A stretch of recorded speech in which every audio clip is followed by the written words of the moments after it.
He had killed 733 sentient beings across 12 star systems. Not one of them ever survived, until a human maintenance girl offered him breakfast. Krelovax had murdered exactly 743 sentient beings across 12 star systems, and not once, not even once, had any of them survived long enough to offer him breakfast. He was what the criminal underworld called a clean operator, which was a polite way of saying he could kill you 17 different ways with nothing but a spoon and a moderately disappointed expression. The Zafrani Empire paid him in untraceable credit chips, the merchant guilds paid him in rare metals, the corrupt governors paid him in political favors and expensive wine, which honestly Krelovax appreciated more than the money at this point in his career. His species, the Vrexian, were already intimidating by default. 8 feet tall, 4 arms, exoskeleton plates that could deflect small arms fire, and a lovely set of mandibles that clicked when he was thinking about the best way to separate your head from your shoulders. Krelovax himself was considered unusually terrifying even by Vrexian standards, mostly because of his eyes. Cold, calculating. The kind of eyes that measured you for a coffin while shaking your hand at a dinner party. The bounty had come through the usual encrypted channels. Target: 1 human female. Name: Jessie Rourke. Occupation: maintenance technician on a backwater colony called New Bristol. Crime: witnessed something she should not have witnessed involving a certain senator's very illegal shipping operations. Payment: enough credits to buy a small moon, or at least a decent-sized asteroid with good mineral deposits. Krelovax had raised one of his 4 eyebrows, which was his equivalent of shocked surprise. Humans were the new kids on the galactic stage, barely a century into space exploration, and already they were making enemies with senators. Either impressive or suicidal, probably both, knowing what little he understood about human behavior. The dossier was thin, embarrassingly thin. 26 years old. No combat training. No augmentations, no apparent security detail. She fixed air recyclers and water filtration systems for a living, for crying out loud. This was almost insulting to his professional reputation. Almost, but the credits were real, and credits did not care about professional pride. So Krelovax accepted the contract, packed his favorite plasma blade, his Sen favorite garrote wire, his 3rd favorite neurotoxin, and his absolutely most favorite bottle of Gantharin whiskey for celebrating another successful job, and booked passage to New Bristol. It should have been simple. Walk in, eliminate target.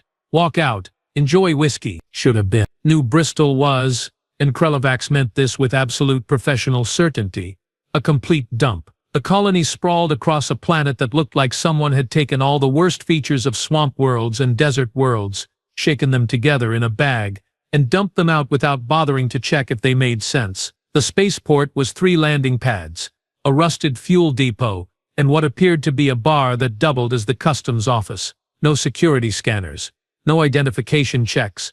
The human who stamped his travel documents was eating something called a sandwich and did not even look up. Krelovax had infiltrated maximum security prisons with more difficulty than this. The humans here were, to put it diplomatically, unhinged. They walked around in the blazing heat wearing minimal protective gear, as if UV radiation was a personal suggestion rather than a medical necessity. One human was fixing an electrical panel with bare hands, no insulation gloves, just casually rewiring live circuits while having a conversation about sports scores with a passing colleague. Another human was lifting cargo containers that should have required mechanized equipment, just hoisting them onto shoulders and walking away like it was perfectly normal. Krelovax consulted his datapad. According to galactic standards, this planet's gravity was 0.98 standard, which was essentially baseline, but these humans moved like they were on a low-gravity world, bouncing around with ridiculous energy. The atmospheric oxygen content was actually slightly lower than Earth normal. These colonists should have been tired, sluggish. Instead, they seemed caffeinated to the point of mania. He found his target within 2 hours, which was either excellent tracking skills on his part or terrible operational security on hers. Probably both. Jessie Rourke was underneath a massive atmospheric processor, sparks flying around her head as she wielded some kind of plasma torch with absolutely no protective face shield. Her hair, a shock of bright red that would make camouflage impossible, was tied back in a messy knot. She was singing, loudly, off-key, something about leaving on a jet plane and not knowing when she would be back again, whatever that meant. Krelovax positioned himself on a catwalk above her workspace. Perfect vantage point. 20-foot drop directly onto the target. His plasma blade hummed to life, barely audible over the industrial machinery.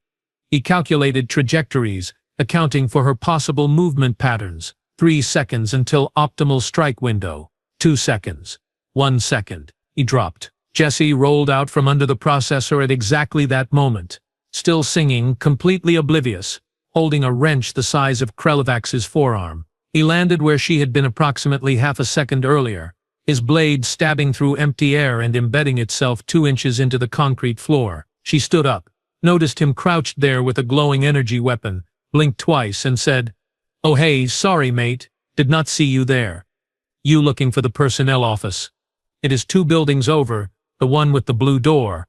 Well, it used to be blue. Now it is kind of greenish because Jenkins tried to repaint it and bought the wrong color. But you will know it when you see it." Krelovax stared at her. She stared back, waiting for a response, still holding that absurd wrench. This was not how assassinations were supposed to go. "I am not looking for the personnel office," he said slowly, retracting his blade. "Oh, you must be one of the new mining consultants then. Welcome to New Bristol. Fair warning, the coffee here tastes like recycled boots, but it will keep you awake for 3 shifts straight, so pros and cons, yeah?" She smiled. Actually smiled at him. Krelovax's mandibles clicked in confusion. This was going to be more complicated than anticipated. Krelovax prided himself on adaptability.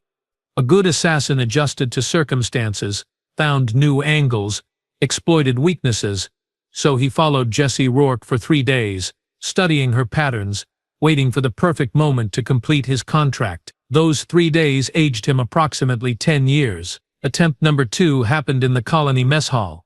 Krelovax had acquired a neurotoxin that would stop a Rexian heart in under 30 seconds, colorless and tasteless when mixed with liquids. He slipped it into her coffee while she was distracted, arguing with someone named Patterson about proper torque specifications for pressure valves. Jessie drank the entire cup in 4 massive gulps, barely pausing for breath. Then she had a second cup, then a third. The toxin dosage in that first cup alone should have killed a creature twice her size. She just kept talking about pressure valves, gesturing wildly with her hands, completely and utterly fine. Krelovax actually checked the toxin bottle twice to make sure he had not accidentally grabbed a placebo. Nope. Genuine Thiraxian death juice. Certified lethal, guaranteed results. The bottle did not lie. Jessie's continued existence did. Attempt number 3 was more direct. He rigged a cargo container to fall on her while she was working in the storage bay. 50 tons of mining equipment, precisely calculated drop trajectory, timed to the millisecond. The container fell. Jessie looked up at the last possible second, yelped something that sounded like "oh bollocks" and dove forward. The container missed her by inches, crashed into the floor with a sound like thunder having a bad day, and cracked the reinforced concrete. Jessie popped back up, dusted herself off, looked at the destroyed floor and said, "Well, that is coming out of somebody's safety budget." Then she walked away, completely unconcerned that she had nearly been transformed into human pancake. Krelovax was developing a stress-related clicking in his mandibles. Attempt number 4 involved sabotaging her environmental suit before she went outside for repairs on the exterior communications array. The oxygen mix would slowly become toxic, causing disorientation and unconsciousness within 10 minutes, death within 20. Clean, simple, looked like equipment malfunction. Jessie came back 4 hours later, suit completely functional, cheerfully explaining to a coworker that she had fixed not just the communications array, but also 2 backup generators and a weather monitoring station, because, quote, "I was already out there, might as well be productive, right?" The sabotage had failed. Or she had fixed it while wearing it, while working in a toxic atmosphere, while simultaneously repairing multiple complex systems. Krelovax went back to his rented room and stared at the ceiling for 2 hours, questioning every life choice that had led him to this moment. Attempt number 5 was supposed to be foolproof. He waited until she was working alone in a maintenance tunnel, rigged an explosive charge to collapse the tunnel entrance and exit simultaneously, trapping her in a section that would lose atmospheric pressure within minutes. No oxygen, no escape routes, no possibility of survival. The charges detonated perfectly. The tunnel collapsed exactly as planned. Krelovax waited 30 minutes to be absolutely certain, then walked away to begin planning his exit from this ridiculous planet. 6 hours later, He saw Jessie in the colony bar, laughing with friends, covered in dust and smelling like burnt plastic. "You will not believe the day I have had," she was saying to a fascinated audience. "Tunnel collapsed on both ends, right?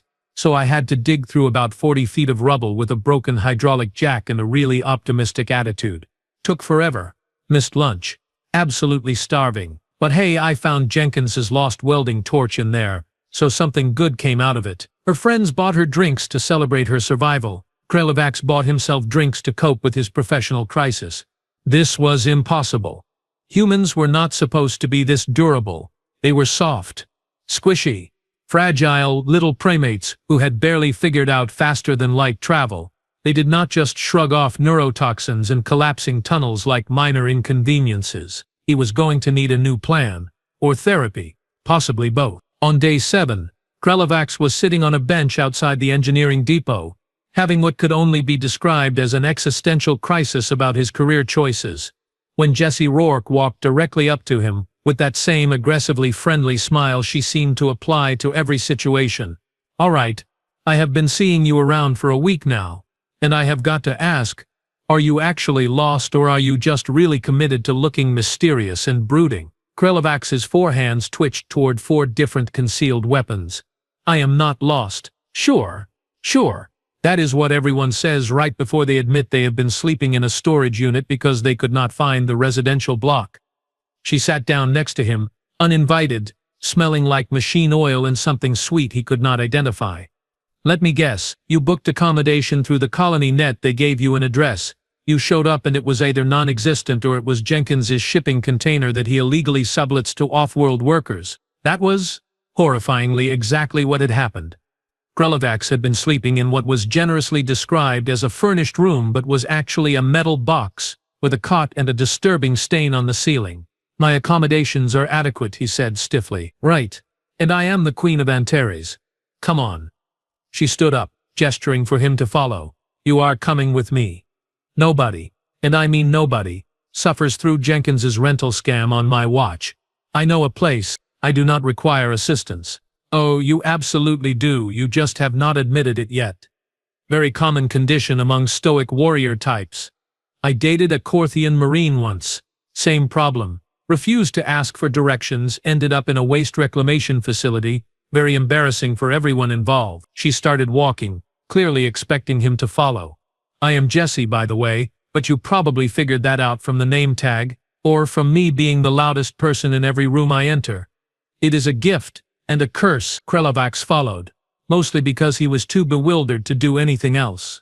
This was his target, the being he had been hired to kill. She was cheerfully leading him through the colony like they were old friends, pointing out landmarks and complaining about the local infrastructure with the passionate intensity of someone who personally maintained most of it. They ended up at a bar called the Rusty Reactor, which was either charmingly rustic or a legitimate safety hazard, possibly both. The interior smelled like alcohol, fried food, and poor decisions. Every table was occupied by colonists in various states of exhaustion and intoxication. "Hey, Daniels," Jessie called to the bartender, a stocky human with impressive facial hair. "This is my new friend. He needs the usual welcome package." "New guy special coming right up," Daniels said, already reaching for bottles. "I did not agree to this," Krelevax protested.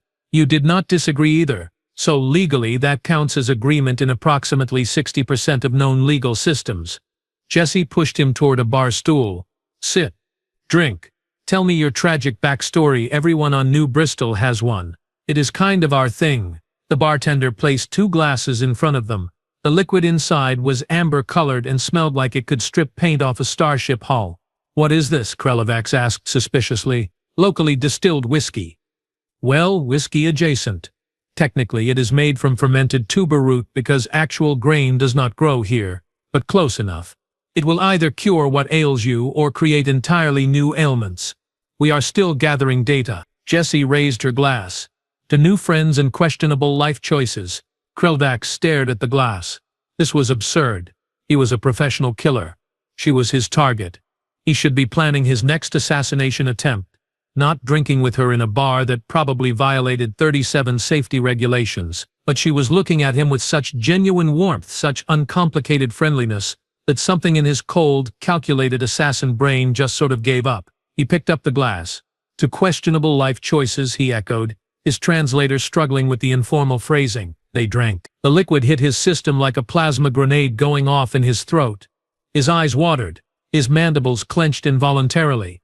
Every nerve ending in his body briefly considered mutiny. Jessie slammed her empty glass down and grinned. Good, right?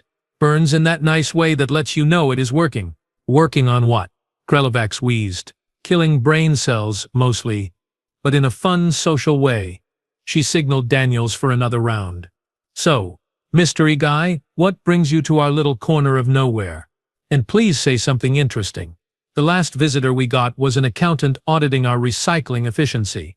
Lovely person, terrible conversationalist. Krelovax looked at his empty glass, then at Jessie's expectant face, then at the rapidly approaching second round of toxic colonial moonshine. His professional pride was going to hate him for this. I am an assassin, he said. I was hired to kill you. Jessie blinked once, processed this information for approximately 3 seconds, then burst out laughing so hard she nearly fell off her bar stool. Oh man, that is hilarious. No, seriously, that is the best opening line I have heard in months. An assassin. Classic. She wiped tears from her eyes. You almost had me there for a second. I am entirely serious, Krelovax said. Sure you are. And I am secretly a princess hiding from space pirates. She accepted the second round from Daniels. Come on, if you were really an assassin, I would be dead already. Those guys are supposed to be efficient, right? Professional killers do not sit around having drinks with their targets. Krelovax's mandibles clicked in what might have been frustration, or possibly the beginning of hysterical laughter. He was not entirely sure anymore. I have been trying to kill you for 7 days. The neurotoxin in your coffee, the falling cargo container, the collapsed tunnel, all of it. You. Jessie's smile faltered slightly. Wait, the tunnel thing was you? Yes. Huh. She considered this, taking a long sip of her drink.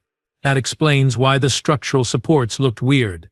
I thought it was just shoddy maintenance. She paused. So you are actually serious, you are an actual assassin. 743 confirmed eliminations across 12 star systems. And you cannot kill me. Correct. Jessie started laughing again, even harder this time. Oh, that is amazing. That is absolutely brilliant. You poor thing, you must be so frustrated. You have no idea, Krelovax muttered, draining his second glass. The alcohol was doing something strange to his inhibitions, probably dissolving them. Okay, wait. Jessie held up a hand, trying to compose herself. Who hired you? Because honestly, I would love to know who is mad enough at me to hire an actual professional killer. Senator Vorn. You witnessed one of his illegal shipments. Oh, that guy. Jessie waved dismissively. Yeah, I saw his cargo manifest when I was fixing a database error. Noticed some inconsistencies, reported it to my supervisor, got told to mind my own business. Standard corporate corruption stuff. She signaled for another round. He sent you all the way out here for that? Talk about an overreaction. Krelovax watched as Daniels poured round 3, on impulse driven by professional stubbornness and possibly by the alcohol currently rewiring his brain chemistry. He pulled a small vial from his inner pocket, fast-acting paralytic. He had been saving it for emergencies. He palmed it, waited for Jessie to look away, and dumped it into her glass. She picked it up, still talking. I mean, I get it, loose ends and all that, but come on. I am a maintenance tech on a colony world. Who am I going to tell? Galactic police? They do not care. Regulatory agencies? They are probably taking bribes from the same senator. She drank the entire poisoned glass in one continuous motion. Krelovax watched, waiting for the paralysis to kick in. 5 seconds, 10 seconds, 30 seconds. Jessie burped, completely unaffected. Sorry, excuse me. So anyway, what is it like being an assassin? Is it all dramatic rooftop chases and elaborate disguises? Or is it mostly just paperwork and waiting around? How are you not dead? Krelovax asked, his voice slightly higher pitched than usual. What? I just poisoned your drink. Fast-acting paralytic. Military grade. You should be unconscious. Jessie looked at her empty glass, then at him, then shrugged. Huh. Must be my metabolism. My doctor says I process toxins really efficiently. Something about genetic variation and Earth's pollution exposure over generations. Basically, my liver is overachieving. She patted his shoulder with one hand. Hey, points for persistence though. I respect the commitment. Daniels arrived with round 4, and then round 5, and then something he called the Special Reserve, which came in a bottle with a handwritten warning label. They kept drinking. Jesse kept talking, asking questions about Krelovax's work with the kind of genuine curiosity that made it impossible not to answer. He told her about contracts, about the various species he had eliminated, about the time he had infiltrated a diplomatic summit by pretending to be a waiter. She told him about growing up on Earth, about signing up for colony work to escape student debt, about learning that fixing broken machinery was surprisingly similar across all known civilizations because, quote, everything breaks in stupid, predictable ways. Round 8 arrived. Or possibly it was round 12. Krelovax had lost count. You know what your problem is? Jessie said, her words only slightly slurred. She was leaning against the bar, looking perfectly stable despite the truly alarming amount of alcohol she had consumed. You are too specialized. You have been trained to kill all these different species, but humans are new. We are the wild card, the variable you did not account for. Clearly, Krelovax said. His vision was doing something interesting. There appeared to be 3 Jessies now. All of them were smiling. We are stubborn, and lucky, and too stupid to know when we should be dead. She raised her glass, which had somehow been refilled, to human durability and failed assassination attempts. To failure, Krelovax agreed miserably, clinking his glass against hers. He drank. The room tilted sideways. His forearms were not cooperating with basic motor functions anymore. Somewhere in the distance he heard Jessie laughing, warm and bright and completely, impossibly alive. His last coherent thought before the alcohol finally knocked him unconscious was that human moonshine had accomplished what 7 assassination attempts could not. It had absolutely destroyed him. Krelovax woke up convinced he had died and gone to whatever afterlife punished assassins who failed their contracts. Every part of his body hurt. Parts he did not even know could hurt were sending urgent distress signals to his brain. His exoskeleton plates felt like they were vibrating at a frequency specifically designed to cause maximum suffering. His mandibles tasted like something had died in his mouth, been resurrected, and then died again out of spite. He opened his eyes. Mistake, light stabbed directly into his brain like a plasma knife. Oh good, you are awake. Jessie's voice chirped from somewhere nearby, aggressively cheerful. I was starting to wonder if I should call a medic. You have been unconscious for 11 hours. Krelovax groaned. A sound that came from deep in his thorax and expressed approximately 7 different types of regret simultaneously. He was lying on a couch. Not his couch. A couch in what appeared to be a small, cluttered apartment, filled with mechanical parts, technical manuals, and several plants that seemed to be thriving despite the complete lack of proper lighting. The smell of cooking food filled the air, which would have been pleasant if his entire digestive system was not currently staging a revolution. Jessie appeared in his field of vision, holding a plate of something that was steaming. She looked, and this was the truly offensive part, completely fine, not hungover, not even slightly tired. She was wearing clean clothes. Her hair was neatly tied back and she had the energetic aura of someone who had slept a full 8 hours and done morning exercises. How? Krelovax croaked. How what? How are you functional? We drank enough alcohol to sedate a Corthian battlecruiser. Oh, that. Yeah, I am pretty much immune to hangovers. Genetic lottery, I guess. My dad was the same way. Could drink anyone under the table and then get up at dawn to go fishing. She set the plate on a small table next to the couch.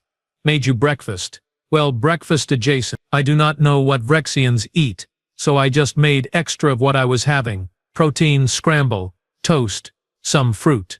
If you cannot eat it, no worries. Krelovax slowly, painfully, sat up.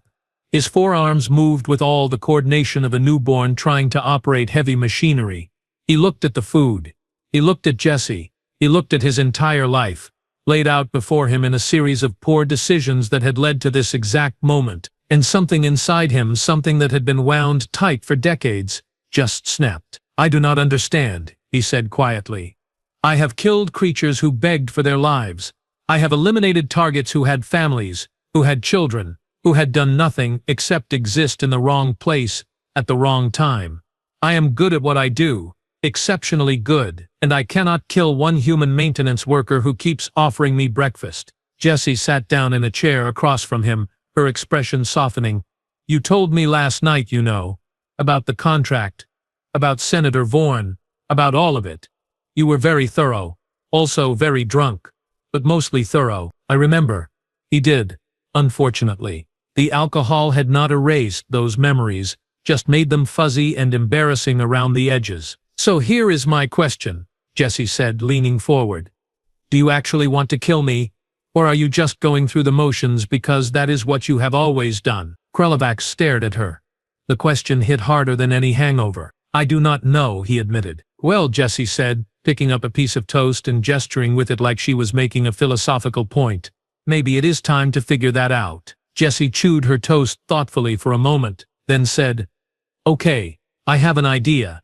What if we fake my death? Krelovac blinked, all four eyes in sequence. What? Think about it. You need proof of completion for your contract, right? A body, evidence, something.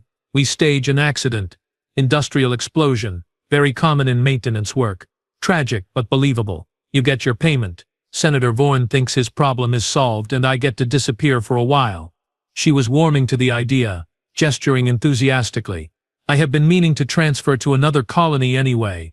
This place is okay, but the coffee really is terrible. We could call it witness protection, self-administered. That is insane. Is it though? Is it really more insane than you spending a week trying to murder me and then getting drunk together instead? She had a point. A frustratingly valid point. Krelovac considered the logistics. It could work. A sufficiently large explosion would destroy biological evidence. He could fabricate enough forensic data to satisfy the contract verification. Senator Vaughan would never bother to confirm beyond the initial report. Politicians were lazy that way. Why would you help me? He asked. I tried to kill you. Multiple times. Yeah, but you also bought rounds 6 through 10 last night, so I figure we are even. She grinned. Plus, you are clearly having some kind of career crisis, and I have always been a sucker for helping people figure out their life problems. It is a character flaw. My ex said I had a savior complex. I said she had commitment issues. We were both right. 3 days later, a massive explosion rocked the atmospheric processing plant. Tragic accident. Faulty pressure valve. 1 casualty. Maintenance technician Jesse Rourke, age 26, survived by no immediate family. Remembered fondly by coworkers as that loud one who fixed everything. Krelovac submitted his contract completion report, received his payment, and immediately began the process of retiring from assassination work. Turns out, once you have one target who becomes a drinking buddy instead of a corpse, the whole career loses its appeal. Jessie transferred to a mining colony 3 systems away under a new name, sent him her contact information, and made him promise to visit. He did visit. Frequently. They fell into an easy friendship built on sarcasm, alcohol tolerance tests, and long conversations about the absurdity of galactic politics. She taught him how to play poker. He taught her 17 ways to kill someone with improvised materials, which she found academically fascinating but morally questionable. 6 months later, sitting in another questionable bar on another backwater colony, Jessie raised her glass and said, You know what is funny? You spent your whole career learning how to kill people efficiently. Turns out humans are way more dangerous by just being friendly. Krelovac clicked his mandibles in what had become his version of laughter. How so? We make you care. That is way more lethal than any weapon. She clinked her glass against his. To failed assassinations and successful friendships. To humans, Krelovac said, the galaxy's most terrifying species, and they do not even realize it. They drank, and somewhere in the universe, a senator wondered why his problems kept multiplying instead of disappearing, never realizing that making an enemy of a human was bad enough. But making an enemy of a human with an assassin best friend was exponentially worse. But that, as they say, is a story for another time.